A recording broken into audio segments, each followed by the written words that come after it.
मैं उस वक्त आपसे मुखातिब हूँ जब हिंदुस्तान में शायद ही कोई घर ऐसा हो जो अपनों को खोने का गम में मुब्तला न हो। जो बच्चे हैं वो इस वक्त में मुब्तला हैं कि अब उनके यहाँ कब नंबर आएगा। ऐसे माहौल में पूरे हिंदुस्तान में ऐसा लगता है हर तरफ अंधेरा है। रोशनी अगर कहीं दिखाई पड़ती है तो शमशान घाटों में चिताओं की रोशनी हमारे दिलों को हिला रही है, दहला रही है। लेकिन ऐसे में मोदी और उसकी सरकार अपनी बेहिसी और अपनी निकम्मेपन का सबूत इस हद तक दे रही है कि उसे यूपी इलेक्शन की आज भी फिक्र है। इलेक्शन कैसे जीता जाए। पूरी तारीख उनकी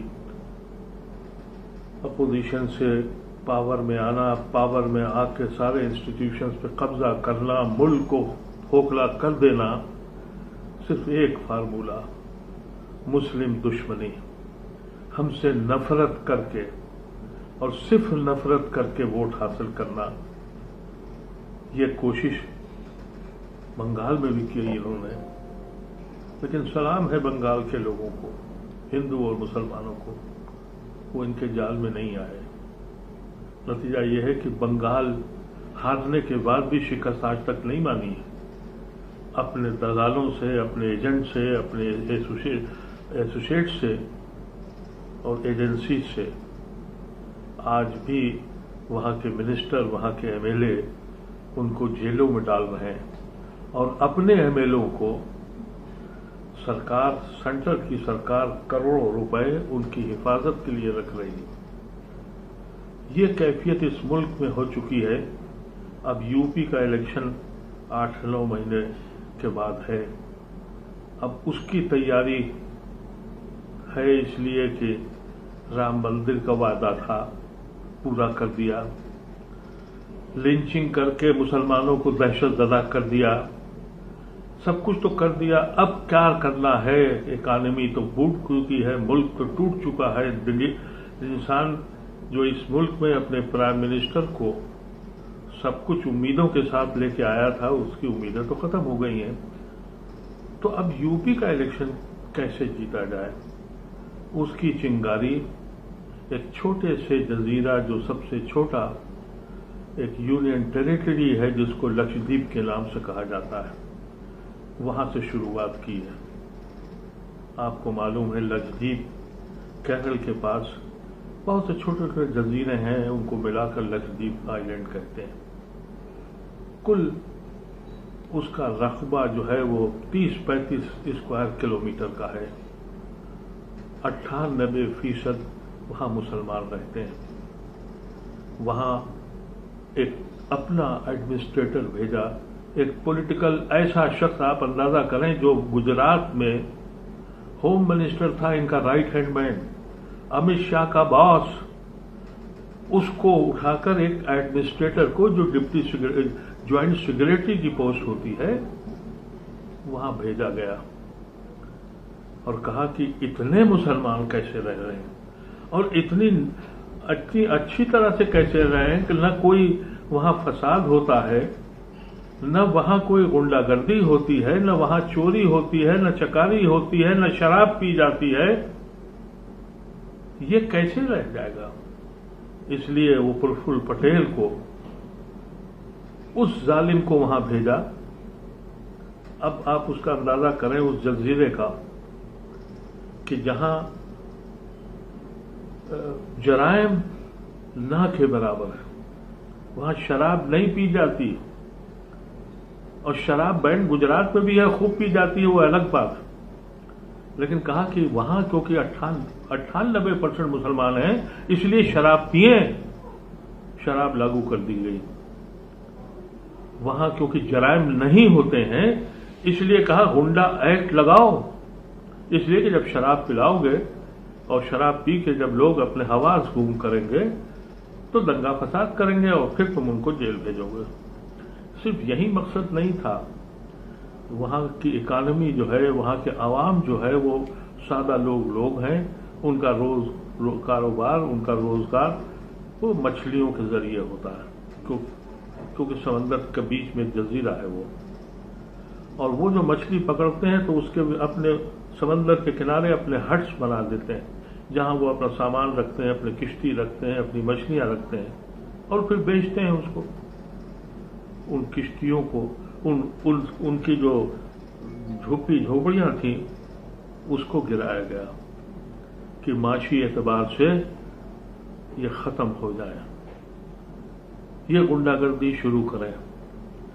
फिर ये कहा गया कि यहां आप गोश्त भैंसे का या गाय का आप नहीं खा सकते हैं, और अगर पकड़े गए या रखा भी पाया गया तो उम्र कैद तक सजा होगी। फिर यही नहीं माने, ये भी कह दिया कि अगर आपकी 2 से ज्यादा औलादें हुई तो आप जो पंचायत में इलेक्शन लड़के अपने पंचायत के, उसमें भी आपका हिस्सा नहीं। और जो अब सितम ये किया कि आपकी जमीन सरकार ले लेगी जब उसकी मर्जी हो, और अगर आपने प्रोटेस्ट किया तो आपको लक्षद्वीप के बाहर निकाल दिया जाएगा। यानी हिंदुस्तान में मुस्लिम अक्सरियत की एक स्टेट कश्मीर, उसको तो जहन्नुम बना दिया। जो कहा जाता था कि हिंदुस्तान की जन्नत है, उसको तो जहन्नुम बना दिया। हर घर में मातम करा दिया। कोई घर ऐसा बचा नहीं जिसने अपने घर में किसी न किसी को मरते देखा हो, या तो पाकिस्तानी वहां के जो आतंकवादी हैं या हिंदुस्तान की फौज है। हर शख्स ने अपने घर में मातम किया है। अब ये छोटा सा जजीरा जिसकी कुल आबादी 70,000, उस पर भी चैन नहीं है कि ये मुसलमान कैसे रहें। मणिशंकर अय्यर ने एक बार कहा था मोदी साहब के बारे में, लोगों ने बड़ा एतराज किया, लेकिन अब मैं कहता हूं कि मणिशंकर ने बहुत ही महदूद और बहुत समझ बूझकर बहुत कम अल्फाजों में कहा था। ये उससे ज्यादा, ये नफरत से भरा हुआ इंसान इस मुल्क के पड़ाखे उड़ाने के लिए तैयार हो गया। मुझे अफसोस है कि मैं जो बात कहने चाह रहा हूं, मेरे कुछ हिंदू भाई, मेरे सेकुलर दोस्त, उनको तकलीफ होगी, लेकिन मैंने कभी भी सच बात के अलावा कुछ नहीं कहा। और वो ये है कि मैंने पूरी जिंदगी होश जब से संभाला इस पार्टीशन की मुखालफत करी और जिना को कोसा, लेकिन आज मोदी की इस सरकार के बाद मेरा दिल ये कहता है कि ये तो होना ही था, कुछ जल्दी हो गया। ये मुल्क को तोड़ने वाला शख्स है, इस पे देशद्रोह का मुकदमा चलना चाहिए। और अगर हिंदुस्तान की अदालत आलिया अगर इस पे भी खामोश है, जैसे कश्मीर में 370 के कानून पर आज तक उसने हाथ नहीं रखा, एनआरसी पर कि किसी मुल्क में आपको शहरियत जब मिलेगी कि आप फला मजहब के हैं या नहीं हैं।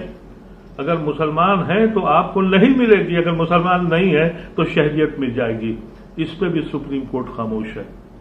आज एक छोटा सा जजीरा जो वहां के मुसलमानों ने साबित कर दिया था कि सबसे पीसफुल, बगैर वायलेंस के, बगैर किसी जराइम के अपनी जिंदगी गुजार रहे हैं, छोटी मोटी जिंदगी। ये इसलिए कर रहे हैं कि जब वो कुछ कहेंगे और यूपी का इलेक्शन आएगा तो कहेंगे हमने कश्मीर को तोड़ दिया, मुसलमान एक जजीरे में, हिंदुस्तान के जजीरे में रहते थे, उनको भी हमने उजाड़ दिया, उनको भी खत्म कर दिया। और इसके ऊपर मोदी के भक्त उन्हें फिर जिताएंगे। मैं अपने अजीजों से कहना चाहता हूं, अपने दोस्तों से कहना चाहता हूं, अगर यही रहा तो अगले इलेक्शन में जो मुस्लिम बस्तियां हैं उसको उजाड़ के जीतेंगे। तुम्हारे दिल में सुकून आ जाएगा لیکن میرے ملک کا کیا ہوگا؟ میں تو یہ سمجھتا ہوں کہ دانشور لوگ، بالخصوص وہ مسلمان جن کو سیاست سے بہت دلچسپی یا محبت یا جنون ہے کہ فلاں پارٹی اور فلاں پارٹی، اس وقت بیٹھ کے سوچیں، پورے ہندوستان کے دانشوروں کو بلائیے، کیا ہماری منزل کیا میانمار اور غازہ کی طرف ہے؟ کیا ہم ذمہ دار نہیں ہیں اس ملک کو توڑنے کے؟ ہم کو دکھا کر اس ملک کو کیسے توڑا جا رہا ہے؟ اور اگر سپریم کورٹ ابھی بھی سنجھان نہیں لیتی تو پھر کیا آپ سپریم کورٹ کو یا عدالت کو یہ کہیں گے کہ ہاں ہمیں ناز ہے اس حکومت پر، اس عدالت پر؟ میں تو آج جتنا مجھے دکھ ہے، میں سمجھتا ہوں کہ میں کبھی اتنا مایوس نہیں ہوا تھا۔ اس حد تک کوئی جا سکتا ہے اپنے ملک کو تباہ کرنے کے لیے، اپنے ملک کے شہریوں کو برباد کرنے کے لیے، صرف اس لیے کہ وہ مسلمان ہیں؟ کہتے ہیں ڈیولپمنٹ ہوگا، ہم وہاں شراب خانے کھولیں گے، ہم وہاں ریزارٹس بنائیں گے۔ ارے کتنے جزیرے ایسے ہیں ہندوستان کے پاس جہاں کوئی آبادی نہیں ہے؟ مالدیپ کی بات کرتے ہیں، مالدیپ میں جہاں ریسورٹس بنے ہیں وہاں لوگ رہتے نہیں ہیں، الگ جزیرے انہوں نے ڈیولپ کیے ہیں ریسورٹ کے۔ لیکن ان کی سمجھ میں کیا آئے گا جو کووڈ کو گوبر سے اور شراب پیشاب سے ٹھیک کرتے ہوں، جہاں میڈیکل ایڈوائز جو ہے رام دیو دیتے ہوں، ان کی کیا سمجھ میں آئے گا سوائے ایک کہ یہ جو نفرت سے جھلسی ہوئی آتمائیں ہیں، دعا کریں کہ یہ زمین اس سے پاک ہو جائے۔ ان کو صرف الیکشن چاہیے۔ آپ یقین کیجئے کہ ہندوستان کی خوش نصیبی تھی کہ جب یہ آزادی آئی اس وقت یہ دونوں حضرات نہیں تھے، نہیں تو یہ ماؤنٹ بیٹن سے مل کے نہرو کو سرکار نہیں بنانے دیتے۔ یہ ان سے مل جاتے کہ بھئی آپ آزاد مت کریے، ہم آپ مل کے سرکار بنا لیتے ہیں۔ محبوبہ مفتی سے بھی انہوں نے بنا لی تھی۔ اور یہ جتنی سرکاریں آپ دیکھ رہے ہیں یہ سب خریدے ہوئے لوگوں کے ساتھ بنائی ہے۔ میں اپنے مسلمان بھائیوں سے کہنا چاہتا ہوں کہ الیکشن کو خدا کے واسطے کوئی جشن مت سمجھیں۔ یہ تیاری یو پی کی الیکشن کی ہے، آگ وہاں لگائی گئی ہے، دھواں یہاں پہنچے گا۔ ان الفاظ کے ساتھ میں صرف یہ کہنا چاہتا ہوں کہ میری زبان یہاں نہ کم سمجھا، یہاں کوئی نہ سمجھا مجروح، ہم اپنے ہی ملک میں اجنبی کی طرح رہے۔ شکریہ۔